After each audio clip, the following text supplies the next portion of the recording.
menyusui ko setiap tahun tu ndak melayan ko. Yo kadang ada je tu. Setiap tahun melayan, setiap tahun melayan. Ada ke 10 anak. Kan 10 tahun tu.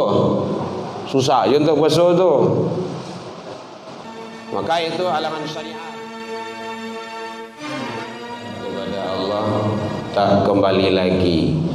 Maka nikmat hidup selalu kita syukuri. Alhamdulillah kita masih diberikan waktu luang dan kesempatan. Karena kadang lai umur panjang tapi waktu tu sampai tarui je. Susah banah untuk datang ke rumah haji. Maka selalu kita syukuri. Alhamdulillah. Dan juga kita masih diberikan oleh Allah keistiqomahan hati hadirin.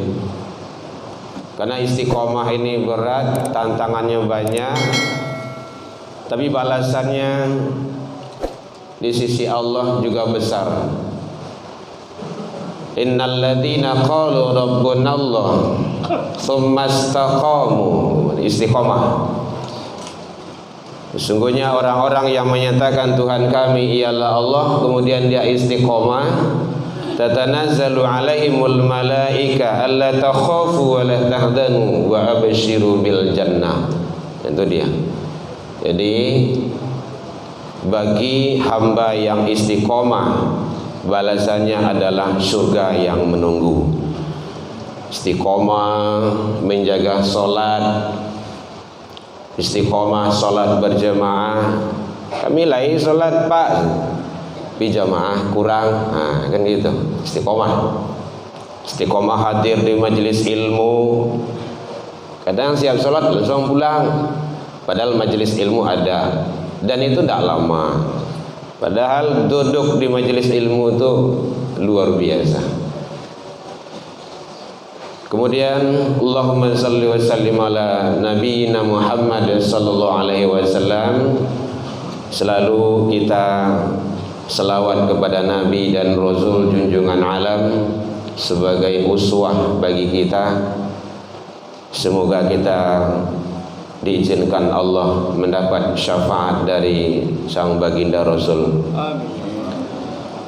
Yang sama kami hormati Bapak Ibu pengurus Masjid Raya Baitul Ma'mur yang hadir, rahimakumullah. Bapak Ibu tokoh masyarakat, tokoh agama, tokoh pendidikan, orang tua kami, buya-buya kami, guru-guru, alim ulama, cadiak pandai, ibu-ibu hadirin, para pemuda, perwakilan dari pesantren. Makanya kau pesantren lu mulai lah dah. Nya dah je tu pesantren lu mulai kau mas haji dah lu datang dah. Baik Bapak Ibu hadirin kaum muslimin, ini kadang-kadang kesalahan teknis kita. Anak tu sebenarnya kan bukan hanya karena pesantren. Ibadah solat ke masjid itu dibawa, diajak, dilatih, biasakan. Awak kan dia terbiasa dari dulu kok. Barakai dia bimbingan pendidikan orang gaya-gaya awak dulu, guru-guru awak dulu, pemuda-pemuda awak dulu. Kadangnya udah sembahyang tapi awak nyuansi je sembahyang. Tak pandainya baca Al-Quran dah. Nampak awak main orang sedang ngaji nyualau juga. Di kampung kami kayak gitu Pak Ibu. Karena sepakat untuk kebaikan. Tapi kini tantangan itulah banyak. Itulah zaman. Makanya perlu penguatkan akidah bagi kita. Hadirin kaum muslimin, mengisi waktu kita sejenak. Tak aja pulang Bu? Tidak. Lado yang mengantuk tu. Namanya anda lah mengantuk tu. Hadirin kaum muslimin rahimakumullah. Kita berharap di Ramadan kali ini dan juga Ramadan yang akan datang, tapi nanjaleh Ramadan kali ini semoga Allah berikan kepada kita kebaikan-kebaikan, maghfirah, ampunan, yang mana pada bulan ini Allah membuka lebar pintu ampunan. Jangan sampai kita abaikan, kita lengahkan, karena rugi sangat awak. Seharusnya manusia itu adalah menjadi manusia yang beruntung, manusia yang mendapat maghfirah dan ampunan dari Allah. Tapi ada manusia-manusia yang merugi, sementara Ramadan sudah berada bersama mereka. Ini ada je tu. Nah, inilah manusia-manusia yang merugi itu di bulan Ramadan. Merugi dalam pandangan Allah dan Rasul, dunia akhirat. Yang pertama sekali adalah orang yang tidak berpuasa. Di hari lain jarang puasa sunat. Mohon maaf Bapak Ibu kalau ada bahasa-bahasa, kadang bahasa Minang tak lepas doh gitu. Bahasa kampung tak lo. No. Tapi mohon dimaklumi saja. Sunnah gitu kan. Bahasa kampung bu sunnah semua itu gitu kan. Jarang awak puasa. Lah datang Ramadan indah ju. Akan rugi sangat itu. Padahal maghfirah di bulan Ramadan itu jauh lebih hebat. Ghufira lahu itu terbuka kalau dia puasa. Nah, dia tidak puasa tanpa uzur larangan syariat. Nah, ini kalau ada larangan syariat ya boleh, usah keringanan yang diberikan. Makanya man aftara yauman min Ramadan bala uzrin, sia yang sengaja indak berpuasa di bulan Ramadan nyotinggan Ramadan ko bala uzrin, tanpa uzur, tanpa ada larangan syariat. Larangan syariat tu sakit, marid, umuahlah 100 kurang sehari, badan lah sakit-sakit, konsumsi ubek tarui, kecil dokter, ibu bapa harus minum ubek 3 kali sehari, jangan tinggal sekali ibu mati gitu tu. Mana tahu kan? Ini patut kita kuini dokter supaya ubek ko jalan tarui. Tu boleh tak puasa tu. Nanti kalau memungkinkan diqadha, kalau enggak fidyah saja. Larangan syariat atau musafir. Perjalanan bukan untuk maksiat. Yang kadang musafir ko untuk maksiat lo ke. Apa itu? Ini musafir sih. Padahal perbuatan yang tidak baik. Atau ibu-ibu ada juga yang hamil tua, menyusui. Menyusui ko saya lihatlah dulu. Menyusui ko setiap tahun tu ndak melayan ko. Yo kadang ada je tu. Setiap tahun melayan. Ada 10 anak. Kan 10 tahun tu. Susah je untuk puasa tu. Maka itu halangan syariat. Atau ada juga ibu-ibu yang masa subur menstruasi, itu fitrah, kecuali mencret kalau taluk lanjui. Larangan syariat, dia tinggalkan Ramadan tanpa ada larangan syariat, lam yaqdihi siyamud dari wa insamahu, besok dibayar habis Ramadan walau dia puasa sepanjang masa sampai 2024 lo atau sesudah itu tidak bisa dibayar. Kenapa? Dia meninggalkan puasa tanpa ada larangan syariat. Ini tidak boleh ada main-mainkan ibadah itu dong. Makanya kutiba diwajibkan atasmu. Hadirin kaum muslimin, macam mana? Ngaji subuh tidak boleh lama lah bu. Ibu-ibu kapai karajo, kau masak, kan masak bu. Nah. Yang kedua, maka mari sampaikan ke anak-anak kita. Kadang badan lain, kadang masih nampak dia awak yang merokok-rokok. Mohon maaf bapak ibu, masih nampak. Kecuali kalau tidak Islam, tapi hargai juga lah. Gitu. Padahal lain kadang. Inilah kesempatannya. Makanya awak rajin mandanga, rajin membaca.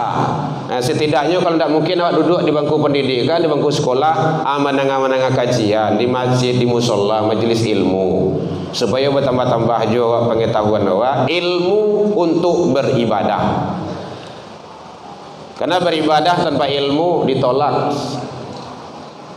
Yang kedua, manusia yang merugi tersebut adalah, mudah-mudahan kita terhindar, kita, anak turunan kita, insyaallah, yang tidak melaksanakan sholat, baik sholat fardu, sholat wajib, ataupun sholat sunnah. Kadang puasa lai sembahyang indah. Itu kalau di kampung mah kayak gitulah bahasanya. Puasa lai sembahyang, bayang indah, sholat indah. Sama jawab baju lai bahasa rawa indah. Bantu ai, salih salah. Kan aneh cara beribadah itu. Puasa dia mampu, tahan dia dari pagi sampai sore. Sholat kok bari mana? Bari ke balo itu sujud. Nah, itu kan, padahal ibadah sholat menentukan, hadirin. Kadang ada juga yang nyeleneh bagai kaji sembahyang ke sembahyang, sebentuk tak ada yang lain sama cimeas pula itu. Ini cimean lu bagai malehnya batu sembahyang ke sembahyang sadang lai 5 waktu tu dingin dari semalam masjid raya kon dake pasar raya gua 5 waktu tu dingin dari semalam lain dak juga lakari sorozan kanin tu. Seharusnya kan ramai masjid gua orang pasar gua kan banyak gua. Makanya ada ulama menyatakan salat berjamaah itu wajib. Aqimis shalah wa atuz zakah warka'u. Rukuk, dirikan salat itu perintah. Bukan i'malis shalah, bukan karajuan salat, dirikan. Itu beda itu hadirin, mendirikan dengan melaksanakan. Tunaikan zakat dan rukuklah kamu bersama orang yang rukuk. Di mana orang bersama rukuk atau masjid, musola. Tidak perlu pula diperdebatkan itu. Yang penting kita taat enggak, itu yang perlu. Malahan dalam riwayat kita tahu ada seorang yang buta datang kepada Rasul, ya Rasulullah, saya udah tua, terus buta, jadi tidak ada nak mimpi yang ke rumah masjid doh. Jadi para lu juga datang ke rumah masjid salat jamaah. Kata Rasul, lai tada ngasur wazan, lai ya Rasulullah datang, orang gae, tidak ada nak membimbing, buta lagi. Awak badan gadang sehat, tagok. So kampung-kampung tagok namanya itu. Ndak juga tu. Tugas kita ulama sedikit diizinkan Allah tahu dengan ilmu agama, menyeru, mengajak, menyampaikan. Ud'u, sampaikanlah, ajaklah. Namun ndak mampu tu ndak urusan awak tu. Pengurus kayak gitu juga. Ndak bawa orang datang ke masjid, ndak bawa orang dah. Ndak bawa doh. Nanado saya lah. Ada minder pula tu. Bah ustaz kau lanjutin saya wirid awak gua. Ndak bawa orang ke dah. Kan lai orang nak. Yang berlalu dulu. Nyo kadang-kadang kan gitu bagai. Lai baduo. Tengok Imam Syafi'i, Imam Malik. Itu hanya 1-2 berhari-hari, berbulan-bulan mencari ilmu. Ilmu tu dituntui, ya, kalau bahasa kampung namanya dituntui, dicari. Ilmu dunia mati-matian awak mencari ibu-ibu. Ingin menjadi dokter, belajar kedokteran. Mungkin bapak ibu dokter ada di sini gitu kan. Ndak 1.000, 2.000, sejuta, 2 juta, mungkin puluhan bahkan ratusan juta sampai koasnya. Ini ilmu akhirat, ma'rifatullah, ma'rifatuddin, ma'rifatur rasul. Waduh. Nah beginilah. Jadi oleh sebab itu mari jangan sampai bosan-bosan Bapak Ibu pengurus, para guru, para buya, ustaz dan ustazah, jangan bosan awak. Tetap mengajak, menyeru ke jalan yang benar. Sia yang namu sejo. Kalau namu salat syukur alhamdulillah. Kalau ndak tu baju oleh masalah kaukum fi saqar. Yang menyebabkan kamu masuk dalam neraka saqar. Qalu, dulu Dia berkata, lam naku minal musallin, kami tidak solat.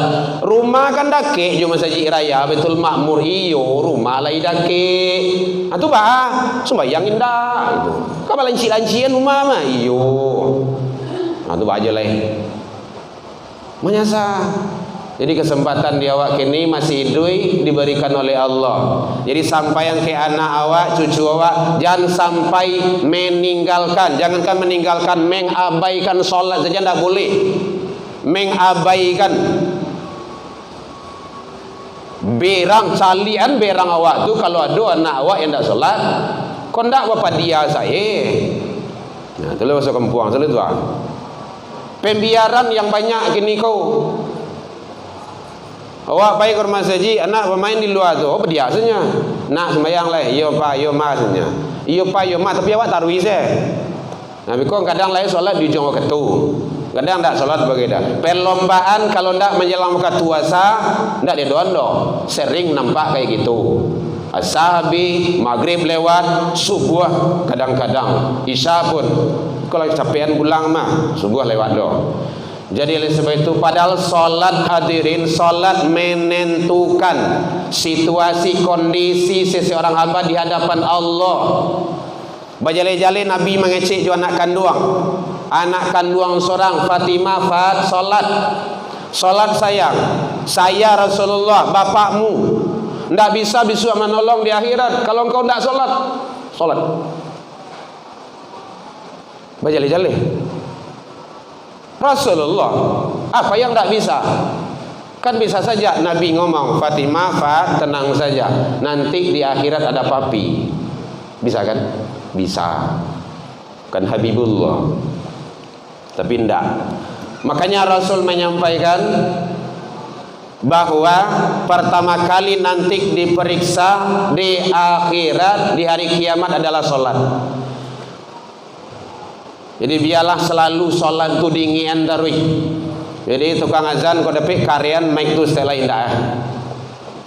Karena suara muazin itu diimani, diakui, dibenarkan seluruh penduduk langit dan bumi sepanjang suaranya. Muazin termasuk orang yang pertama masuk surga. Gara-gara muazin awak berkumpul di rumah saji jeung musalla. Salat. Tapi makharijul hurufnya tentu yang baik lah. Nah, gitu. Hadirin kaum muslimin rahimakumullah. Jadi bahkan kita tidak ada duit untuk haji dan umroh masih dianggap sebagai orang Islam. Kadang puasa tinggal lo bagi ompong-ompong, bolong-bolong masih Islam. Kadang zakat, kadang tidak masih Islam. Kalau tidak solat dia kafir. Man tarakas solat faqad. Nah, itu guru-guru ambo atau yang ahli bahasa Arab tuh ada qad di sana, taukid, maka sungguh siapa meninggalkan solat itu maka sungguh dia telah kafir. Kok kau meninggal solat tentu Nabi lah dulu. Ternyata ndak sampai bangkak kaki Nabi deh sujui. Awak lagi bangkak yo ke awak bida samure. Contoh. Hadirin kaum muslimin rahimakumullah. Jadi merugilah manusia itu diberi kesempatan hidup, Ramadan lah tiba, salat tidak. Dan salat sunnah adalah sebagai tambahan tetapi punya nilai yang hebat di sisi Allah. Kadang salat sunnah itu kau anggap remeh lah bagai. Kan sunnah, ndak ada mah, ndak wajib dah mah, ndak berdosa dah mah. Ini beranglah kau tu. Padahal salat sunnah itu kata Allah dalam hadis qudsi, ya malaikat lihat amalan salat wajib hambaku itu. Kalau rancak catat bagus, tulis. Kalau ada cacatnya, kurangnya dan awak pasti banyak cacatnya hadirin. Unzur li'abdi min tatawwu', cari amalan tatawu'nya, amalan sunnah.